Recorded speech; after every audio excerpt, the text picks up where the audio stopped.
Hi everyone, thanks very much for coming.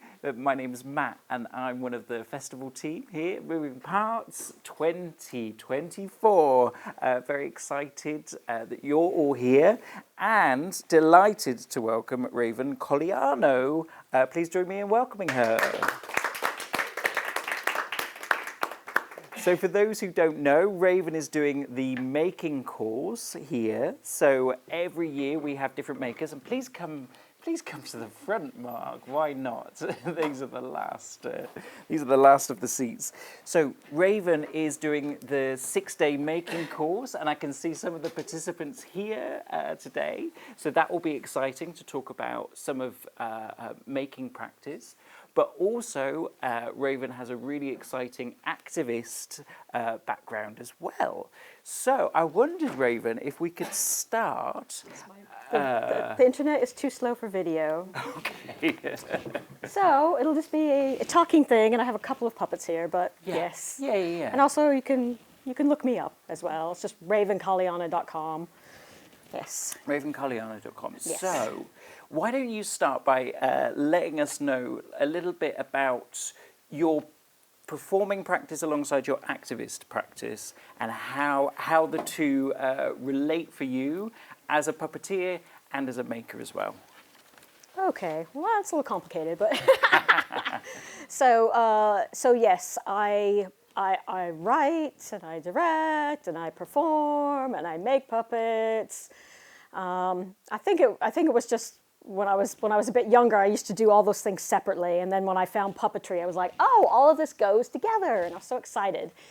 And the other thing is that when I graduated from university, I started working at a company called Folk Modest Puppets in America, and they're like a family-run business. And if you have read anything about my bio, I'm a survivor of human trafficking, so my childhood was not ideal. So working at Folk Modest Puppets, it was like a redo on my childhood, where it was like filled with so much joy, and there was like really fun people to work with. And I brought one of my it was just an amazing place to work, and it was just like so inspiring, and just to work with like this kind of thing every day. And I was a support to the design team, so I kind of, there were other people designing the puppets, but I got to see what the process was and got to be part of like, what do you think about this one? Does that move okay? So it was just so lovely and so supportive. And I worked there for a few years, and then I realized, I didn't have like a theater background or anything, but I worked there and thought I could actually translate my own story into puppetry, and how would that be? And it was such a kind of like a clap of lightning, sort of, like a thunderbolt when I realized that, and I was like, this is how I need to do it, because I'd done I did lots of paintings and things like that to, try to connect my story with my, visual art.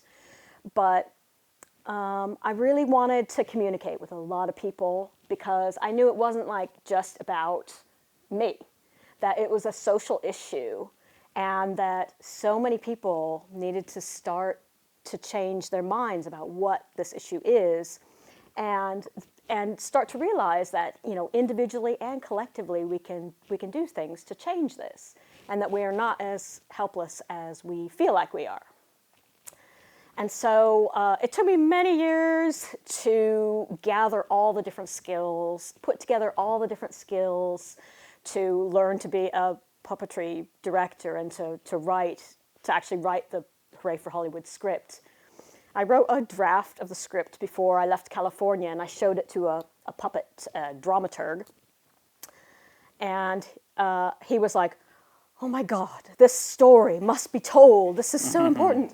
And it was like, oh, okay. But he said, but the script is for actors. You can't use this script. It needs to be for puppets.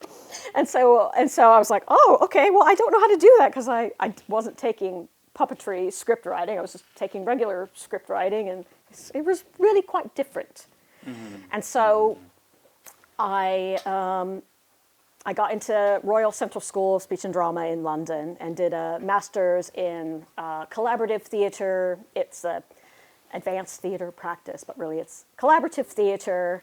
And I did a focus in puppetry. And it was fantastic to have so much support to be able to like put this like very, challenging story, translate it into metaphor and into something that could be like watchable and something that people could actually like get something like positive, get inspiration from, instead of just feeling, depressed and broken after they watched it, So, and then it was an amazing process. Like I remember like the first time we performed it live at Central School of Speech and Drama, it was like my final project, So it was like sold out audience, and there were even people like standing, and I was like, oh, this is weird, because like a lot of the other ones were kind of like, half empty and stuff, and so I was like, oh, this is weird, this is interesting, and then to be able to share with the audience afterwards, because what I did was I had a post-show discussion afterwards to kind of help people understand and get like comfortable around this issue. I mean, not comfortable, but to give them permission to discuss it instead of it being just taboo. We don't talk about that. So it was amazing experience, and people didn't want to leave after. It's like the security guards were like trying to lock up, and everybody was like, "Oh no! I just want to say one more thing." And it was really an amazing experience to see that, because it was like, this is a wave. This is part of a wave of change. And it was just so heartening to see that and to be part of that. And I think it's like I don't think people would have been able to have that sort of reaction and that level of engagement if it hadn't been puppets. There was something really special about puppets, because it's like it's not a person. Maybe it looks kind of like a person, but it's not a person. There's this way that we can kind of go in and out of the reality of like, it's real, it's not real, it's real, it's not real. So you can like pull back according to your level of comfort with that, this topic of whatever you're watching. And so it's like it automatically kind of protects the audience. And we did also do a lot of like R&Ds and lots of performing little bits in front of audience members to try to work through like what is, what's that line between bearable and unbearable, because like we didn't want it to be completely unbearable and overwhelming, because that would defeat the purpose. We wanted people to be able to watch it and to feel brave enough to watch through the whole thing, And it was, puppets. Puppets were the way forward. And I think puppets can be useful for so many other forms of activism. They're so useful for just opening up, like topics of conversation. Like if there's anything that's difficult, for instance, my next show is probably going to be like, it's going to have an autobiographical element, but it's also about climate change. Because I think that it's a way forward in terms of, here's something that is difficult to talk about, but here's a way that the audience can kind of try on a different reality, can try on like, well, what if we did this? How would it be if we did this? So it's just like different approaches. And puppetry, if you think about it, it's like kids play with toys and they rehearse, like, okay, something bad happened on the playground or whatever. They can rehearse, like, all right, this is what I'm going to say tomorrow when that bully talks to me. I'm going to say this. But they can rehearse it with their toys. I think that adults can do that with puppets. We can rehearse the kind of world, the kind of solutions that may be, different possibilities. And I think that's what puppetry opens up. So it will be great. There's so much in what you've said there, and I think it will be great to open the floor for questions at some point pretty soon. But first, I think it would be worth touching on your practice. So you're saying puppetry does all of these things. Let's talk a little bit about the kinds of puppets that you make. Maybe particularly the hand puppet here, because it is a hand puppet, but the scale of it, I think. it means that it's then not immediately obvious that it is a hand puppet, seeing your participants as well. They're creating hand puppets, but they're doing interesting things. So maybe talk a little bit about talk a little bit about the kind of puppetry practice you use in your work. I love every kind of puppet, and so I think I've used like every sort of category of puppet except maybe not marionettes in my own shows. I just love them, and I pretty much any kind of puppet that, you know, the puppets are created to express a metaphor, and that's what allows people to have this one step removed from whatever the issue is. So yes, I made this one so it doesn't have to go in a puppet booth. It can fly around. It's meant to be sort of like a ghost type of a puppet. But there's also a nature theme going on too. This one is actually sort of a prototype for my new show. So I might continue tinkering with her or not. But it was lovely to bring her as a sample puppet for the hand puppet course that I'm doing. And there's another sort of hand puppet that's in Love versus Trauma, and that one I made the face out of latex, and then I put like some little fake candles behind it, so it sort of glows and flickers. So that was also meant to be a metaphor, you know. And how about the there's a little raven. The raven. Yes, this one was made so many years ago. Oh my goodness, so long ago. So when I was auditioning for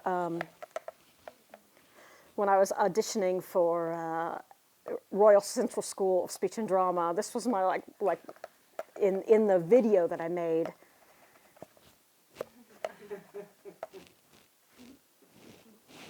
Anyway, not quite as articulated as Sarah Vigor's birds, but puppets, yeah. only its head, only its face was in the video. So I've got lots of questions, okay, but it would be great to open up the floor yes, at this point, just to see if anyone's got a question there about Raven's practice or activism.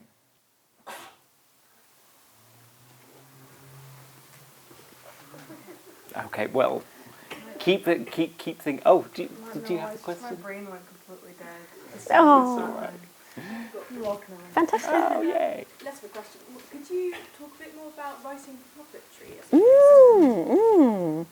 So with puppetry, you need a lot fewer words. So if you think of like Shakespeare, where it's like he's describing everything in the whole scene, you don't need to do that, and you don't want to do that with puppetry. Basically, you want to show as much as possible visually, and then so you can describe a little bit, you know, in your script. If you're writing for your own show, it's a lot easier. So if you're writing for your own show, you're going to also be directing it or making the puppets for it or whatever. Then you can describe, you know, what's going to be in the scene. And but mostly you're describing a lot of visuals rather than the character itself is describing the visuals, because the audience will be able to see what's there on the set and what are the features of the puppet. So it's a very visual medium, and pretty much the lowest number of words possible that you can put into it is the right number of words. Was Love versus Trauma wordless? So Love versus Trauma, so this is the way I got around this. So I wanted to give, so Love versus Trauma is a show about how to heal from trauma.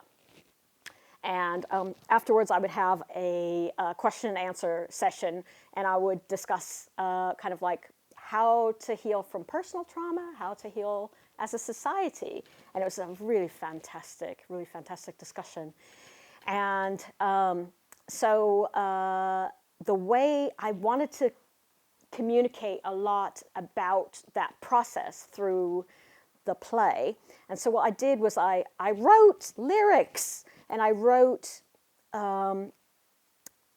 different characters had different lyrics, And then I hired somebody who was extremely multi-talented, multi-instrumentalist and she actually sang each character in a slightly different voice. It was really amazing. She did a fantastic job. And it's so beautiful, like it gives you chills, like her music is just so beautiful. And so it's a way to convey the story, but maybe in a way that was more subtle than if somebody had just been, spelling it out, describing the things. In fact, I think that would be probably unwatchable, Right. Yeah. I think that's a good example of, you're talking about the kind of visual medium, visual theatre, Yes. the needing to have less words. Yes. But actually, if you're conveying these deep messages, it kind of lends itself to maybe a more interpretive lens. I don't know if that's what you're saying. Well, I think what happens is that people connect their own emotions, their own memories, their own aspirations, their own interpretations onto the show, and it becomes so much more personal to them. So it's not just me preaching at them or whatever. It's their show, because it's like this is how it has blossomed inside their own mind, inside their own hearts. Yeah. So it's a really beautiful way of doing it. And then if you've got loads of lyrics but it's music, then it's similar to the puppetry, where people can kind of like let go and just enjoy the sounds, and they don't have to wrap their head around every single word. They can just let go. It sort of kind of comes across in a fluid way instead of a very concise way. But I think the imbuing your own meaning on that may have a different meaning for you. Yes. Well, right? think about if you hear a song on the radio and your friend hears the same song, and you're like, oh, this is about this is really about my lost puppy dog. And somebody's like, that's not about my lost puppy dog. That's really about my terribly painful heartbreak and breakup. So it's like you can have like totally different interpretations of something, especially with music. But again, it becomes very, very personal, and then you're really sure that it means something so important to you. So that is also a way to do it. Yes. Yeah, I was going to follow on from this and ask if you're thinking of a new show and you feel very passionate about something that you want to convey. How do you approach that to bring in ambiguity? I mean, you're saying that because you don't want to preach to people. Yes. I mean, for example, climate change. Do you kind of have a real kind of sense of the grey areas, and how do you think about not giving? I mean, what I personally do is I do, like, say with love versus trauma, even though it's like, well, I have my own experience of how to heal from trauma. But I wanted to know from lots of other viewpoints as well. So I did loads and loads of research on it, like what, just medically what happens when somebody experiences trauma. And so what I did was I figured out what my message was. Like, what is the message that I want to give through this? Like, what do I want the audience, like, what's the gift that I want the audience to take away from them, from this experience? And so I, wrote that down as like a sentence. And then I thought, okay, what are the metaphors that can help express this concept? And so breaking it down into that, I think it's really important for them to understand, X, Y, Z. And then what are the metaphors? And then finding between the different things and lots of sketches and lots of little notes, finding the thread of like, what's an overarching metaphor? And then oftentimes that just provides the story. Because when you see the way that these various metaphors connect together, then you're like, oh, yes, that's the story. That's how it needs to be conveyed. So does it evolve quite? Are you sometimes surprised at the end of? Oh, yes. Well, I always feel like it's somebody else doing my art. I'm like, oh, great, that's wonderful. It's interesting that, isn't it? How it can surprise you in the process. Yes, yes. And also it's sort of like collaborating with reality a bit, because it's like you have your own ideas about things, but when you actually make something, you're like, oh, what's this little thing sticking out? You're like, oh, it's a tree, you know. You know, as you're working, your work speaks back to you. So I think that's like a wonderful thing to interact with and listen to, because I think that our subconscious minds have a lot more answers than we give them credit for. You know, we're always like trying to like, you know, with our intellect, you know, trying to kind of tamp things down instead of like, we should be like saying, okay, what do you got to say? You know, hey, I'm here to listen, so that more of who we are inside can be expressed outside. Because every time that people do that, you give permission for other people to be true to themselves, and that magnifies. I think it's like a resonance, and it magnifies, and then more and more people do it. Because I think that we, as a society, as a culture, whatever, that we're too shut down emotionally, and that means that there's this whole world inside us, all these resources inside us. Empathy, for instance, you know, how would it be if our societies were like more empathetic? Better, probably. So it's like if we're like tamping down all those feelings that we have inside, instead of like expressing, you know, like, oh, actually, I noticed that you were, you know, kind of quiet today. Are you doing all right? You know, it's like every time you do that, you give permission for what's inside a person to be expressed outside, to be shared in the world. And it's a gift for everybody. That's great. Any other questions for Raven? Do you find it different if somebody else is making the puppets for the show that you've written, or do you like to have, want the best word, control of both? I must say, I've never let anybody make puppets for a show that I've written. Yes, no, I love, I mean, the images are, you know, I'm pretty attached to my own images, you know, like I love making things. So any opportunity to make things, I really want to make them. So it's like writing a show is like an excuse to make a bunch of stuff. So I just love it. So yes, thank you. I have a question about, so you touched on the puppetry activism. Does the activism come first?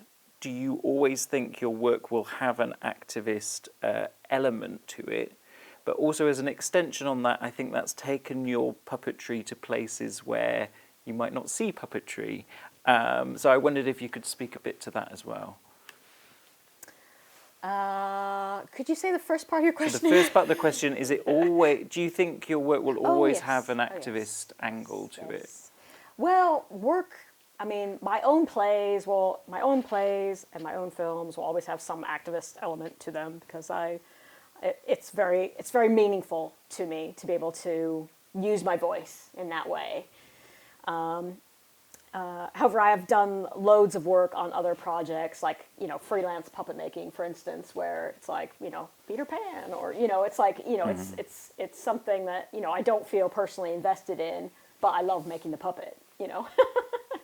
So it's like just enjoying the creating process, and that you know, creating something for somebody else's show is something that helps fund my own work as well. And then in terms of bringing puppetry to spaces that it doesn't normally go, like United Nations.